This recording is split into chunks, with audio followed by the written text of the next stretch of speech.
Bir tane takipçimiz bak Doğan'a ne yazmış. Kız seni boğacağım. Ay sonunda Kadir Piyaza'dan çıkmış bak. Sayende detayını da unutma lütfen. Sayende. Kız Piyaz'da eve yakın. Burası neresiydi? Seni ünlülerin takıldığı AVM'ye getirdim. Vay vay evet az önce Türkan Şoray'la selamlaştık. Hülya Koçit'le merhabalaştık.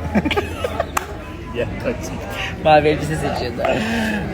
Ünlü dedi de ben Arap turistten başka hiçbir şey görmedim AVM'de. Yani Ünlü münlü de. genelde burada takılırlar. Çünkü Yani Piyaz'da olmayan pek fazla bir mağaza. saymayayım şimdi, sayayım mı? Neyse tamam. Ay Piyaz'ların hepsini gezdim. Oradan alacaklarımı aldım. O yüzden Piyaz'da gitmedim. Canım Piyaz'dan kalp koyuyorum. Evimin 2 sokak arkasından yürüyerek gidip geliyorum. Burası İstinye, dünyanın bir ucu. Ben buraya nasıl gideyim geleyim? İyi gidi kız. Ama güzel bir alışveriş oldu. Tebrik ediyorum. Teşekkür ediyorum da. Kaç para harcadın? Söyleyeyim mi? Yok bu sefer bir şey harcamadım o kadar. Ne? Sadece o timsahlı yere Hayır verdiğimiz o da para. çok değildi. O kadar boş alışverişinden sonra benim gözüme bu Ha, hiçbir gel. şey. Okulların açılmasına çok az bir vakit kalmışken Amazon Prime üye olmanın tam zamanı. Neden diyeceksiniz? Çünkü 2 ve 16 Eylül arasında efendim Prime üyelerine muhteşem kampanyalar var.